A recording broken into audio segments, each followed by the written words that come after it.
Label हमारे समय सार परमागम का विशिष्ट है, जिसमें भगवान आत्मा में जो संसारी शक्ति का वर्णन है। गाथा से मंगलाचरण से किया था और एक से अपने यहाँ तक आ गए। उसी क्रम में आगे बात को बढ़ा रहे हैं। इस 3-4 व्याख्यान हो गए हैं।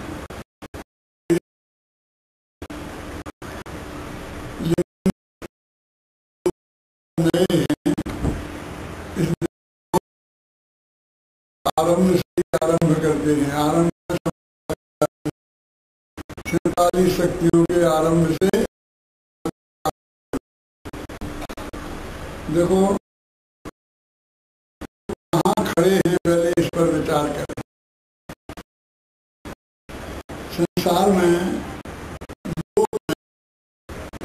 6 द्रव्य एक साथ रहे।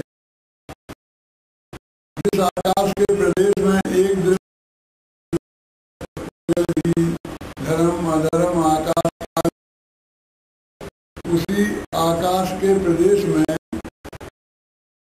गाह संबंध के रूप में एक गाह संबंध किसका नाम है? सारे बहनों का, मामा भांजे का, बाप बेटे का, ऐसा एक संबंध है। कहते हैं और कोई संबंध नहीं है हम और एक क्षेत्र में, इसका नाम है एक क्षेत्रावकाश।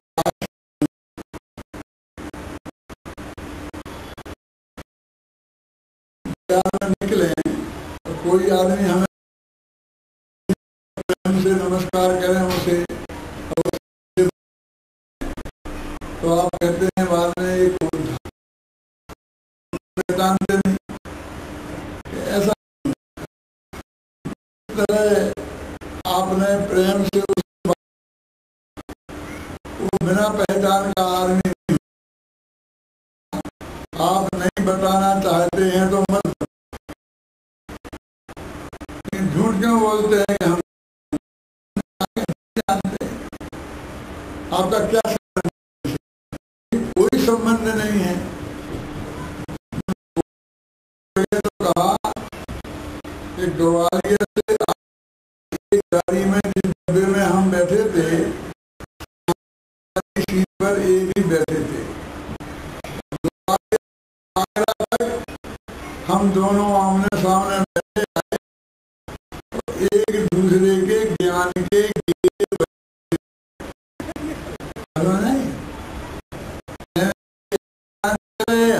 जानते रहे, हम जानते रहे, ये हमारे जानने में आते रहे।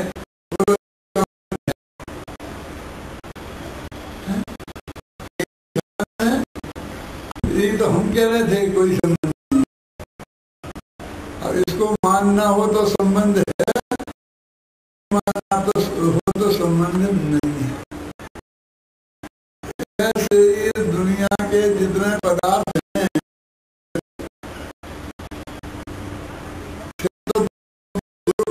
6 प्रकार के द्रव्य, अनंत द्रव्य, एक क्षेत्रावगाही है और बाकी को, तो हमारी दिक्कत ये है, बताते हैं तो बहुत बना देते हैं, बहुत राग द्वेष करने लगते हैं, और हम कहते हैं कोई संबंध नहीं है, एक जगह रहने ही तैयार नहीं है, रहेंगे तो मैं नहीं रहूंगा। तो कहते भाई रहना तो पड़ेगा, एक ही है,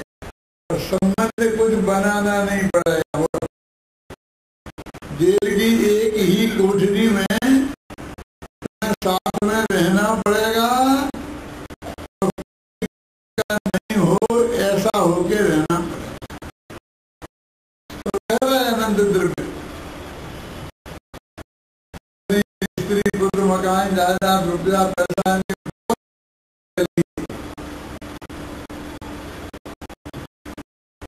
सारे संबंध है हमारे आचरण में। स्त्री पुत्र कोई किसी का नहीं है, समय पे चले जाते हैं, कोई साथ नहीं देता। कि जहाँ देह अपनी नहीं तहाँ नाम है, जब शरीर ही अपना साथ नहीं देता तो देगी कैसे। लेकिन ऐसा संबंध है कि जिससे हम इनकार नहीं कर सकते, जिसमें पोजीशन में थोड़ा फर्क है। तो हमारे वास्तव में है ही नहीं। असली बात यह है कि है ही नहीं। ये तो बिल्कुल स्थूल व्यवहार से कहे जाते हैं।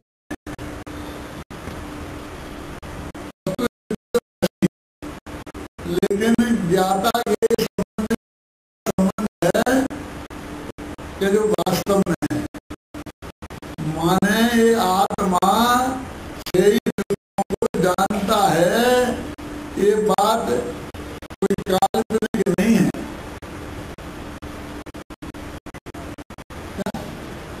कोई जानता है तो सचमुच जानता है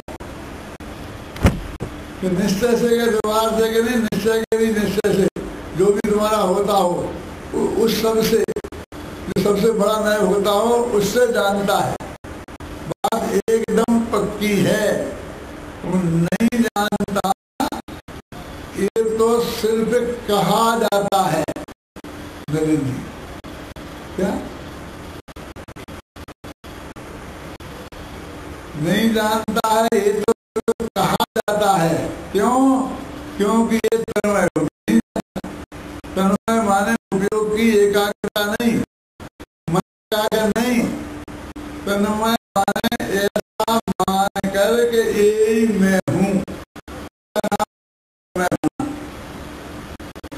ये जानता पर पदार्थों को जानते तो हैं पक्के। जो देव जी के ज्ञान में सच्ची बात थी तो सच्ची जानी थी ना सबके बारे में। लेकिन देव भी जानते हैं कि ये सब मैं नहीं हूँ। जो मेरे ज्ञान में झलक रहे हैं उनमें मैं को छोड़कर और कोई मैं नहीं हूँ, ऐसी मान्यता पूर्वक को जानना, उसको बोलते हैं व्यवहार और उसी को बोलते हैं असत्याग। इतनी सी बात थी। ये संबंध के लोगों के गले नहीं उतरता। और आत्मार्थी भाई बंधु जो है अपना मोक्षु भाई, उनमें भी कई तरह के मत भिन्नता इसमें चल निकली है। कुंद कुंद के समय में भी रही होगी, अमृतचंद्र के समय में भी रही होगी। क्योंकि ऐसे तत्व उस वस्तु के स्वरूप में ही विद्यमान है। क्या इस तरह के ऐसे प्रश्न खड़े हो जाएंगे। इसीलिए तो उन्होंने 47 शक्तियों का वर्णन इस प्रकरण में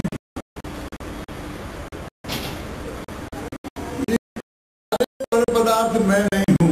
कौन कौन? मकान जायदाद रुपया पैसा,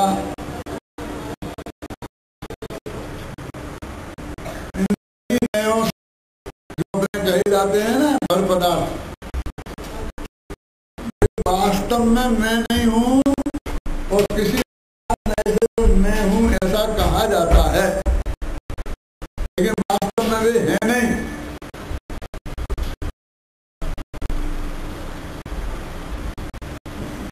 सिर्फ इस बात को बताने के लिए पूरे समय सार में पहली गाथा से 415 गाथा तक आचार्य देव एक कहते आए कि आत्मा ज्ञान मात्र है।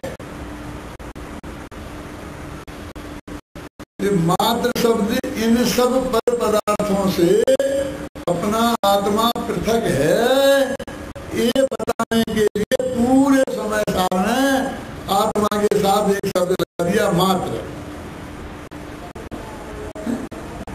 जब लोग कहते हैं ना कि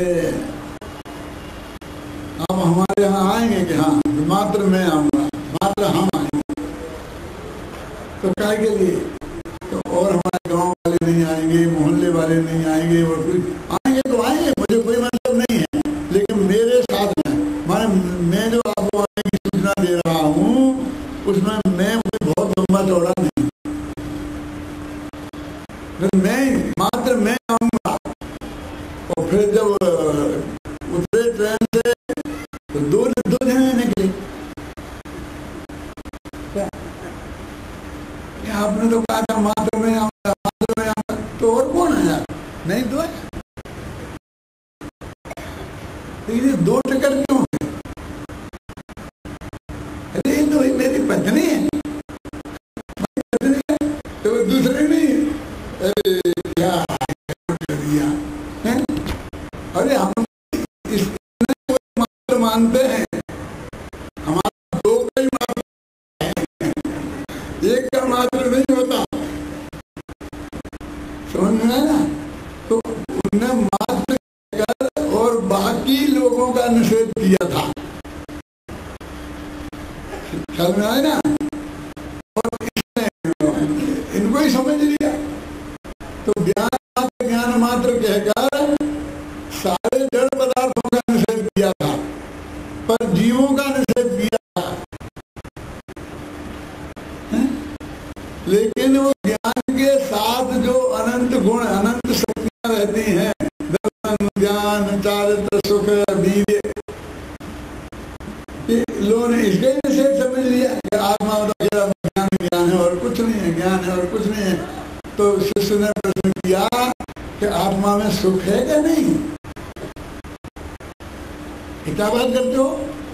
सुख तो लबालब भरा है, आनंद का तो रस कंद है, कि सुख से ही बना हुआ भगवान आत्मा है, तो तुम तो मात्र मात्र लगा रहे, हटा दो ये मात्र तो लगेगा,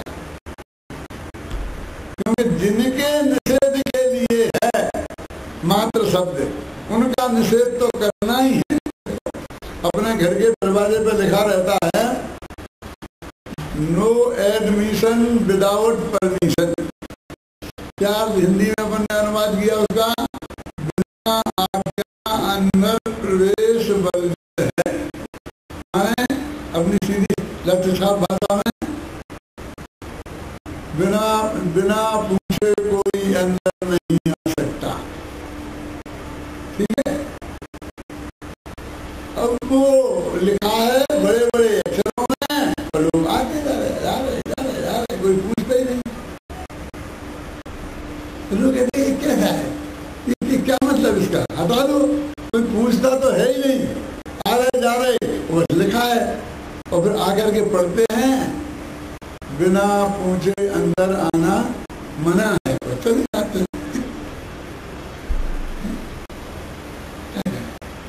हमको ऐसे बहुत से लोग कहते हैं, हम मंदिर में गए थे, वहाँ लिखा था यहाँ फला फला शास्त्र पढ़ना मना है, और वहीं बैठे चार आदमी नीचे वही शास्त्र पढ़ रहे थे। आप देखते हैं ऐसा क्यों? तो लिखा है, पढ़ लेते हैं, वो पढ़ते हैं, और सामने वाले भी देखते पढ़ते रहते हैं। अरे वो तो वैसे है, लिखाने वाले अलग हैं, तो जो कभी कभी साल में मंदिर आते हैं, दिवाली के दिन वे लोगों ने बिछवाया है, और आने वाले स्वाध्याय करने वाले जो आते हैं, तो जो पढ़ना होता है वो पढ़ते हैं। तो नो एडमी, नहीं भाई साहब, वो तुम लिखा रहने दो, तो हम पूछ के आए। अब कल से तुम्हारे घर पर आएंगे तो पूछ के आएंगे, आपको तो बिल्कुल पूछ के आने की जरूरत नहीं है। तो ये लिस्ट लगा दो कि किन किन पूछ के आने की जरूरत है और किन किन को पूछ के आने की जरूरत नहीं है। लिस्ट लगाने की जरूरत नहीं है। क्यों? क्योंकि जो आदमी आकर इसे पढ़ेगा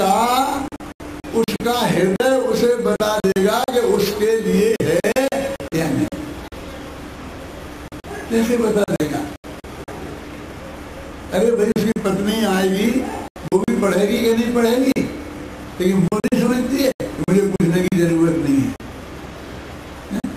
बच्चा आएगा तो वो भी पढ़ेगा, लेकिन वो जानता है मुझे पूछने की जरूरत नहीं है। यार दोस्त आएंगे वे भी जानते हैं हमें पूछने की जरूरत नहीं है। और जिससे पूछने की जरूरत है वो तो वहीं बाहर ही अटक जाएगा और बार बार आवाज लगाएगा, कोई है, घंटी बजाएगा, ये करेगा, बिना उसके अंदर नहीं आएगा। होता है ना ऐसा, क्योंकि हमने उसी अनजान व्यक्ति के लिए लिखा है और अनजान व्यक्ति रुक गया, और जानने वाले के लिए हमने लिखा ही नहीं है, जानने वाला आ गया। तो हमारी कोई दिक्कत नहीं हुई। ऐसी रोजाना हमारी पत्नी और बच्चे और नौकर चाकर वहां से दरवाजे वगैरह मैं आ सकता हूँ, मैं आ सकता हूँ, तो हम ही परेशान हो जाएंगे परमिशन देते देते। तो ऐसे ही ज्ञान मात्र है, नो एडमिशन का बोर्ड है। तो कहते हैं कि सुख वीर आदि जो अनंत गुण हैं उनके लिए मात्र शब्द नहीं है, और बाकी अनंत अनंत जो पदार्थ हैं उनके गुण हैं और उनकी पर्याय हैं, उन सब के लिए ये मात्र शब्द है। इस समय साल में पूरे में आदि से अंत तक मात्र मात्र मात्र कहते आए, तो ऐसे थोड़ी कहते आए सारी देव। तो वो कहते हैं ज्ञान मात्र ऐसे शब्द में है अनंत गुण व्याप्त, ज्ञायक कहते उसे प्रगट पुकारा आप। ये दोहा मैंने तब लिखा था जब मेरा आज से करीब 60 साल पहले भोपाल के अस्पताल में मेरा अपेंडिक्स का ऑपरेशन हुआ था। तो सुबह 5 बजे मैं अस्पताल से, हमीदी अस्पताल से झरनों के मंदिर गया और वहाँ शांति से बैठकर करीब 10-20 दोहे लिखे, और वो फिर मैंने पर्चा किसी को दे दिया होगा, आज तक तो मुझे मिला नहीं। 10-5 दोहे मुझे याद हैं, तो कभी कभी मैं बोल देता हूँ। उनमें एक दोहा ये भी था, क्या था, ज्ञान मात्र इस शब्द में है अनंत गुण व्याप्त। ये ज्ञान मात्र शब्द बोलो तो उसमें अनंत गुण व्याप्त ही हैं, और उसे एक नाम ज्ञायक भी कहते हैं। ज्ञायक माने अकेला जानने वाला नहीं होता, वो अनंत गुण वाला ये अर्थ ज्ञायक का होता है। और प्रगट पुकारा आप, ये बात सर्वज्ञ भगवान ने 100 इंद्रों की उपस्थिति में, गंधर्व देव की उपस्थिति में कहा था। क्या कहा था 100 इंद्रों की उपस्थिति में, गंधर्व देव की उपस्थिति। प्रगट पुकारा लिखा ना, मैंने छिप के नहीं बोला था, कान में नहीं सुनाया था, बड़ी सभा में बैठ के डंके की चोट कहा था। क्या ये बात तो मुझे तब मेरे ख्याल में थी। क्या वो ज्ञान की बात यहाँ चलने वाली है कि ज्ञान मात्र शब्द में, तो वो कहते हैं ज्ञान मात्र शब्द में तो अनंत शक्तियां हैं। तो बताओ ये अनंत, बताओ अनंत भी कोई गिनाई जा सकती हैं? ये तो विकल्प में नहीं आती हैं, तो वाणी में तो कैसे आएंगी? ज्ञान में आती हैं, हमारे ज्ञान में नहीं, केवली भगवान के ज्ञान में। हमारे ज्ञान में भी आती हैं, लेकिन ऐसी आती हैं कि अनंत हैं, और वे अनंत कौन कौन है उनके नाम आते हो, ऐसी नहीं आती। हमारे ज्ञान का स्वरूप ही ऐसा नहीं है, तो नहीं गिना सकते हैं। तो कुछ तो गिनाओ। तो उन्होंने 47 शक्तियां गिनाई, और ये 47 शक्तियां एक बार में एक बात समझें कि आत्मा में तो गुण होते हैं, आत्मा में धर्म होते हैं, आत्मा के स्वभाव होते हैं, और ये तुम शक्तियां कहाँ से लाए? अपन बोलते ना आत्मा में अनंत गुण है, ज्ञान दर्शन चारित्र सुरभि, अनंत धर्म है, नित्यत्व अनित्यत्व। न्याय शास्त्र पढ़ो तो धर्म ही धर्मों की चर्चा होती है, धर्मों की चर्चा होती है। मनरेश जी माने जैन धर्म, बौद्ध धर्म नहीं, धर्म माने गृहस्थ धर्म, मुनि धर्म नहीं। गिरम माने नित्यत्व अनित्यत्व, एकत्व अनेकत्व, उनका नाम है धर्म। न्याय शास्त्र इसी में भरा पड़ा है। जो स्यादवाद की परिभाषा है ना, परस्पर विरुद्ध दो जो धर्म हैं उनको वे एक जगह रह सकते, उनके रहने में कोई विरोध नहीं है, इस बात को प्रकाशन करने की शक्ति को अनेकांत कहते हैं। तो अनंत गुण भी सुनने में आए काय में, सिद्धांत की चर्चा में, अध्यात्म की चर्चा में, और अनंत धर्म समझ में आए कहाँ, न्याय शास्त्र में। और उसका तो स्वभाव ही ऐसा है, अग्नि का तो स्वभाव ही जलना है, गर्म है नहीं ना। इसकी बात भी आती है कि शक्तियां चौथी चीज कहां से आ गई, तो कहते हैं इन तीनों को एक नाम से बोलना हो तो उसका नाम है शक्ति। बहुत सरल भाषा में बता रहा हूं, याद रहना चाहिए बहने। क्या? गुण, धर्म, स्वभाव, और तीनों को बोलते हैं शक्ति। गुण को भी शक्ति बोलते हैं, धर्म को भी शक्ति बोलते हैं, और स्वभाव को भी शक्ति बोलते हैं। इसलिए यहाँ शक्ति शब्द लिया, यानी हम यहाँ गुण की बात भी करेंगे, धर्म की बात भी करेंगे, और स्वभाव की बात भी करेंगे। 47 में मिक्सचर है मामला, कि गुण बताओगे कि धर्म, कि गुण भी बताएंगे और धर्म भी बताएंगे, और स्वभाव क्या, स्वभाव भी बताएंगे। कि शक्तियां, अब और क्या बताएं, यही तो शक्तियां हैं। शक्तियां बताने के लिए अलग से कुछ बताने की जरूरत नहीं है। तो अब इन समझ में, इन्हें थोड़ा अंतर समझ लें हम, धीरे धीरे हम तैयारी के साथ आगे बढ़ेंगे तो पूरा प्रकरण हमारी समझ में आएगा। अभी ऐसा कल से नहीं चलेगा। अपने उत्तर भारत के श्रोता कैसे होते हैं मालूम आपको?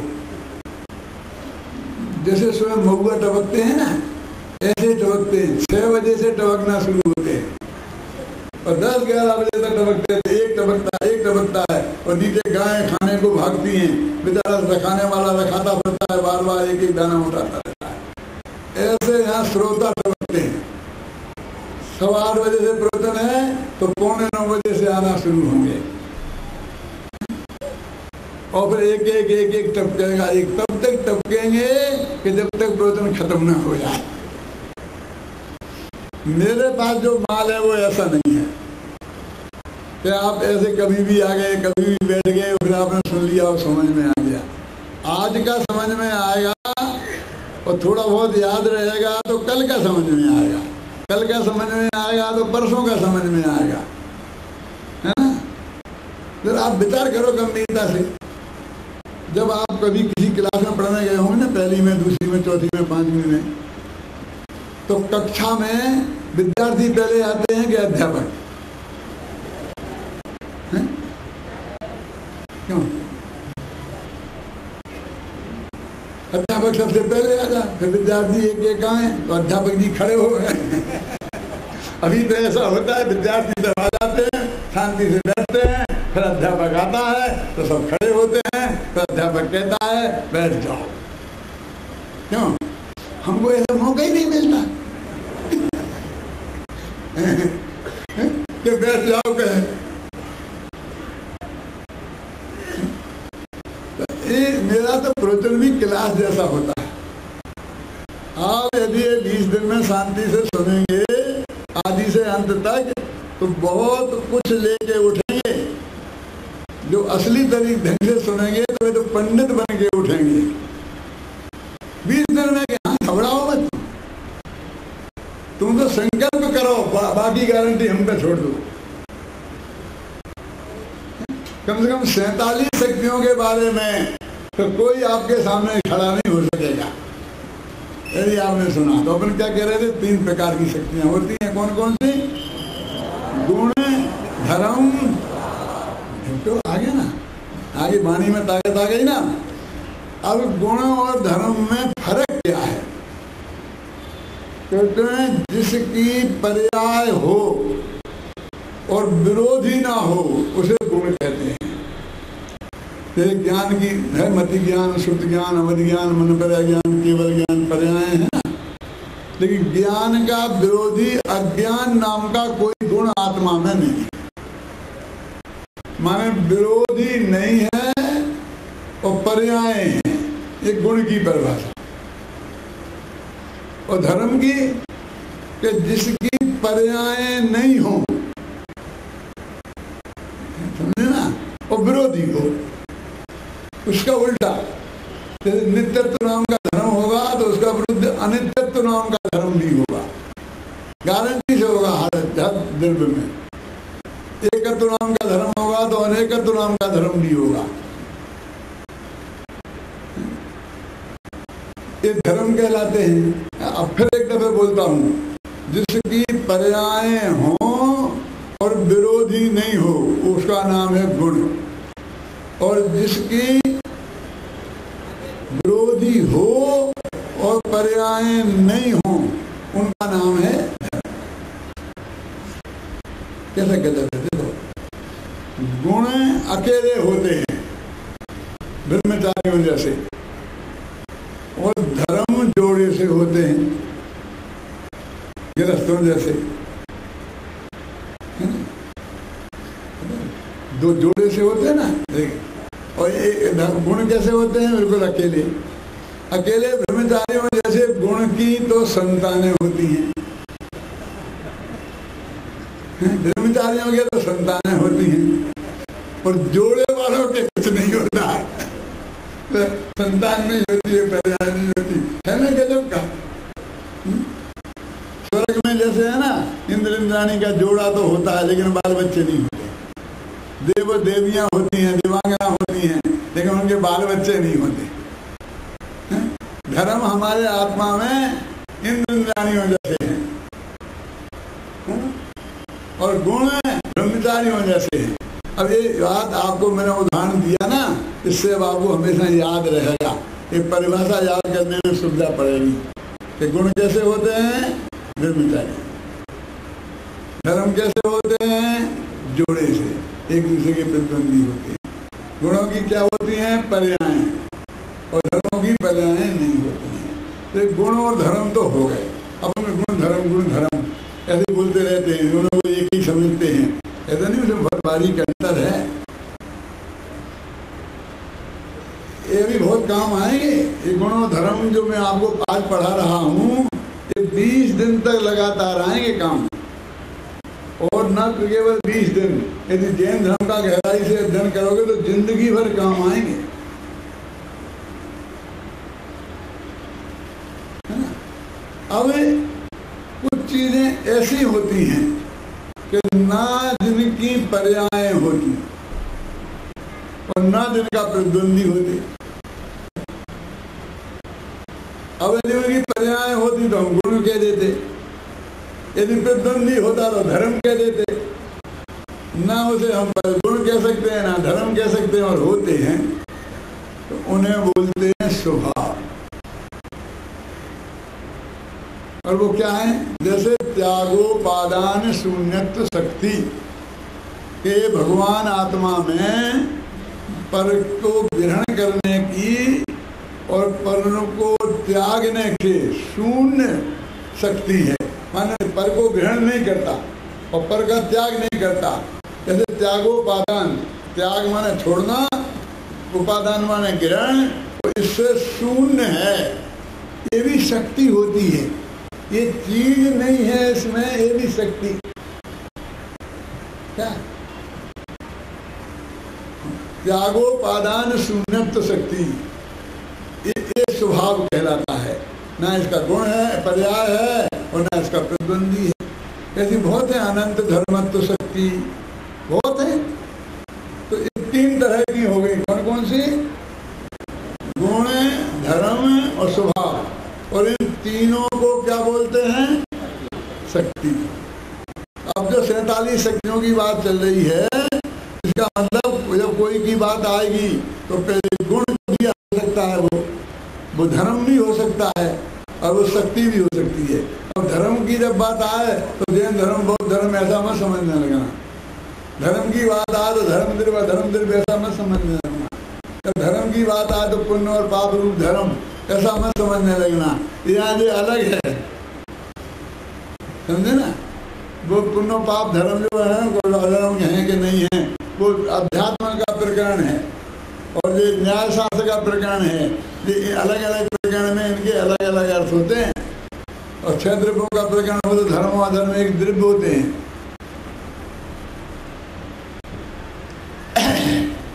गुण, धर्म और स्वभाव। अब अनंत तो गुण हैं और अनंत धर्म है और अनंत स्वभाव है और तीनों मिलाकर के भी अनंत हैं। इतने हैं भगवान आत्मा में। देखो, आपने अनेकांत की परिभाषा पढ़ी हो, अपनी किताब भी है अनेकांत की और समय सार में भी है, तो उसमें परिभाषा में ये आता है, 2 परिभाषाएं आती हैं, एक गुणों की अपेक्षा और एक धर्मों की अपेक्षा। गुणों की अपेक्षा एक अनंत गुणात्मक, अनंत गुणों वाला जो भगवान आत्मा है अथवा कोई द्रव्य है वो अनेकांत है। वस्तु ही अनेकांत है क्योंकि वो अनंत गुणात्मक है। और दूसरा कि परस्पर विरोधी 2 धर्म वही नित्यत्व नित्यत्व। एक वस्तु में होते तो हैं और दुनिया को लगता है कि हो नहीं सकते क्योंकि परस्पर विरोधी दिखाई देता है ना। तो जो सिद्धांत ये समझाए कि इनको एक साथ रहने में कोई विरोध ही नहीं है, तो उस विरोध को मथन करने वाला उसका नाम है अनेकांत। 2 तरह की परिभाषा होती। विरोध मथनम नमाम्य अनेकांतम, अतः प्रशास्त्री में विरोध को दूर करने वाले अनेकांत को मैं नमस्कार करता हूँ। विरोध है नहीं, दिखाई देता है। न्याय शास्त्र में प्रमेय कमल मार्तंड में आचार्य प्रभातंड ने ऐसा पूछा कि इनमें विरोध है, तो कौन सा विरोध है बताओ। बद्ध घातक विरोध है कि सहअवस्थान विरोध है। क्या कह रहे, हमें तो समझ में नहीं आता। हम तो समझते कि राजनीतिक विरोध है कि धार्मिक विरोध है। क्यों कि तुम भारतीय जनता पार्टी के हो, तुम फलानी पार्टी के हो, कि कौन से लाभ निकाल के लाए तुम हैं? कौन कौन से? स्वावस्थान विरोध है और बद्ध घातक विरोध। कहते दोनों को एक जगह रहने में विरोध हो, उसका नाम स्व अवस्थान विरोध। तो दोनों एक चीज एक साथ आराम से रहती हैं। क्या विरोध? ज्ञान और दर्शन में क्या विरोध है?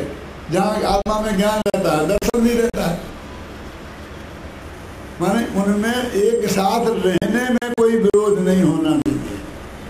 जैसे ठंडा और गर्म, इनमें विरोध है कि एक साथ नहीं रह सकते। ठंडा होगा तो गर्म नहीं होगा और गर्म होगा तो ठंडा नहीं होगा। कहते भैया बारीकी से देखो तो इसमें भी कोई विरोध नहीं है। कैसे नहीं है? एक बाल्टी में पानी रखो, गर्म नहाने लायक,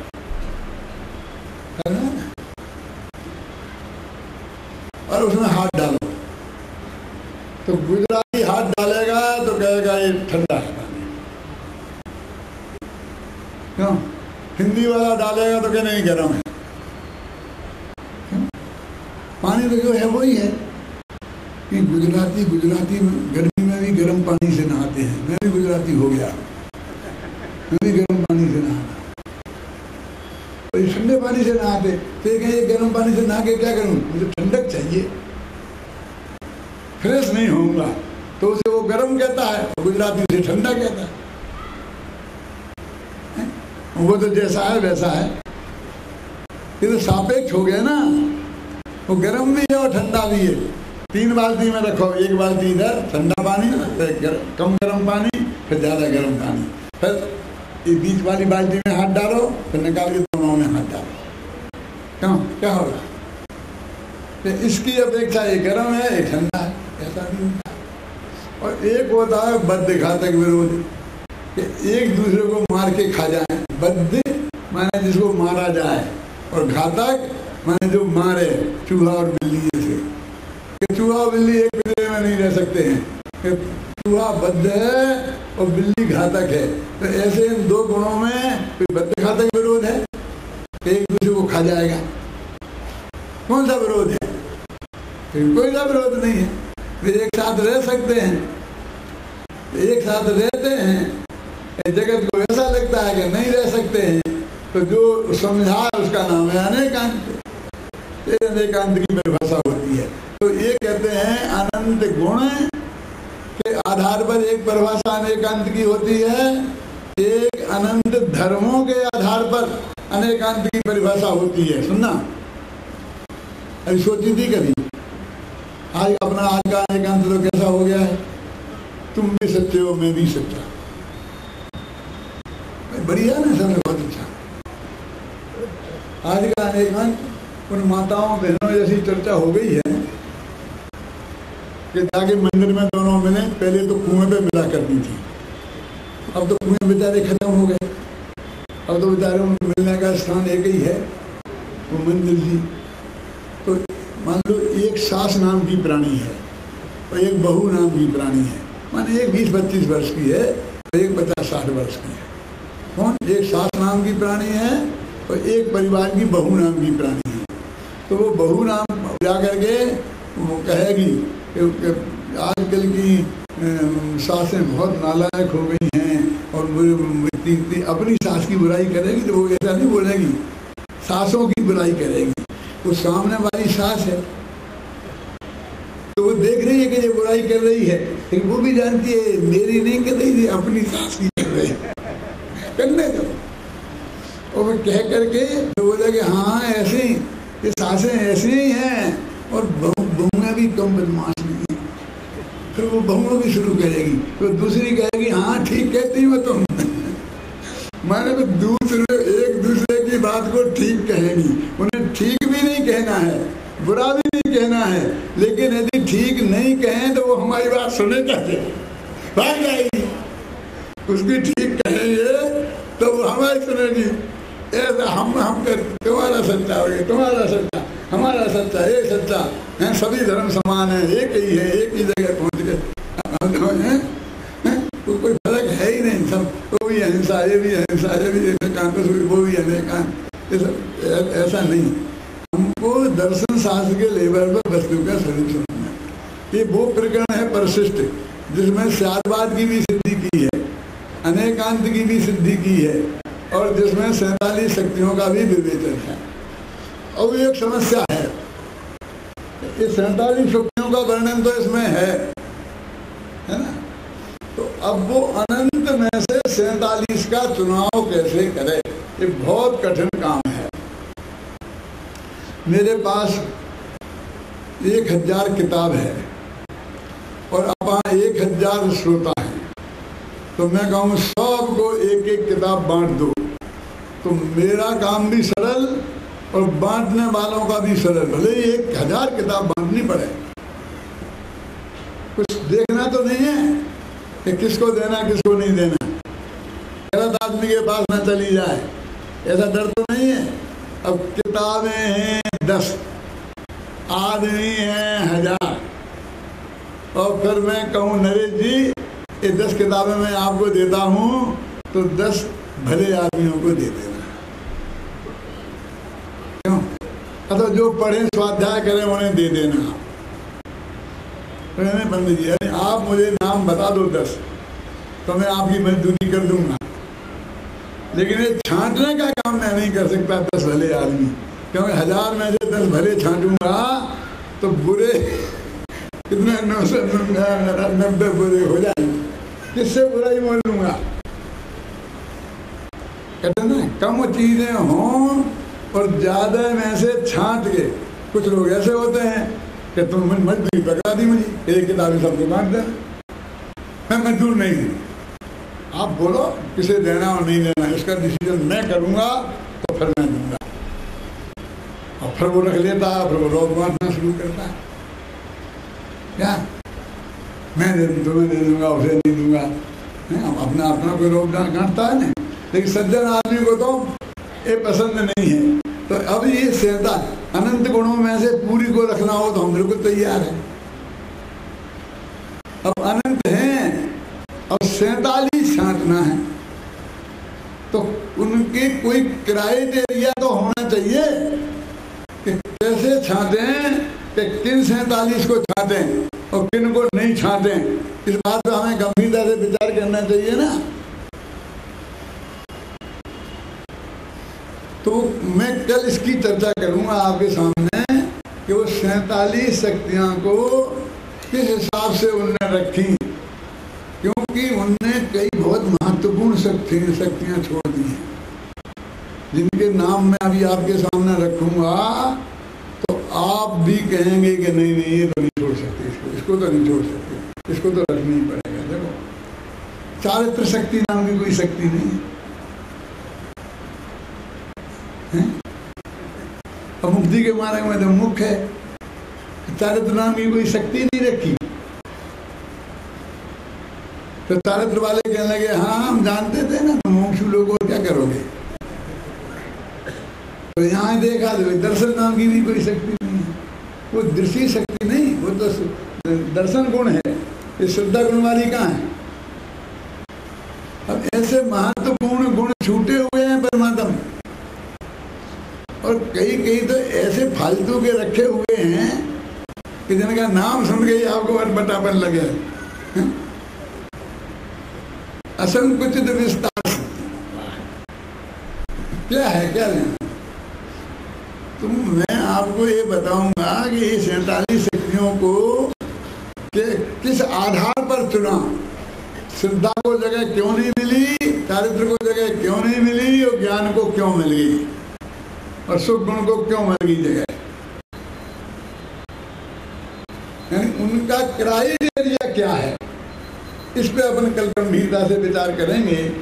आपके पास यहाँ पर बुक स्टॉल पर भी होगी एक 47 शक्ति और 47 नए नाम की एक किताब है, और एक किताब है क्या है ये, समय सार अनुशीलन भाग 5 उत्तरार्ध है, और ये 5 भाग में होगी। इन दोनों में ये सब हैं शक्तियाँ। पूरा अच्छी तरह से घर पर रखोगे और पढ़ के आओगे तो बहुत अच्छी तरह समझ में आएगी। आप बराबर पढ़ के आएंगे, मैं समझाऊंगा, फिर जाके पढ़ेंगे, फिर पढ़ेंगे, तब मुश्किल से समझ में आएगा। ये ऐसा सब्जेक्ट नहीं है कि हम जब पढ़ ही लेंगे तो तुम्हारा क्या काम फिर समझाने का, और तुम समझा ही दोगे तो पढ़ने का क्या काम, ऐसा नहीं। दोनों काम हमें एक साथ करने पड़ेंगे। आप गंभीरता से इन व्याख्यानों को सुनोगे। ये कोई कहानी किससे नहीं है, ऐसा नहीं था कि एक है राजा एक थी रानी, दोनों मर गए, खत्म कहानी। ऐसे कहानी किस्सा नहीं है ये, और ऐसी बातें नहीं हैं। जैन दर्शन की असली मूल तत्व ज्ञान की बातें हैं, पूज्य गुरुदेव द्वारा निकाले गए दिलवानी के रहस्यों की बातें हैं। तो आपको सुनना और समझना हो, जितने प्रेम और शांति से आप सुन रहे हैं, और जिस तरह आप एक पंडाल खचाखच भरा है, तो अब ये कहने का मौका अभी तक तो नहीं है कि पंडाल बहुत बड़ा बना दिया पंचकल्याणक जैसा। तो पंचकल्याणक जैसी भीड़ आएगी तो पंडाल पंचकल्याणक जैसा क्यों नहीं होगा।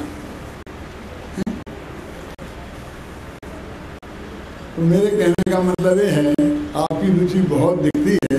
यदि आपने इसी गंभीरता से इसे सुना, समझा और उस पर ध्यान दिया, तो मेरा दिल भी खुलेगा, और मैं भी बहुत उत्साह के साथ में 20 दिन तक बीमार नहीं पड़ूंगा, पर आपको मैं पढ़ा सकता हूँ, क्योंकि मेरी खुराक 2-4 गोली ये भी हैं क्या। और मैंने यहाँ आकर के देखकर उत्साह से रात को ही निर्णय लिया कि अभी मैं प्रशिक्षण की कक्षा भी ले लूँगा। देखता हूँ कितने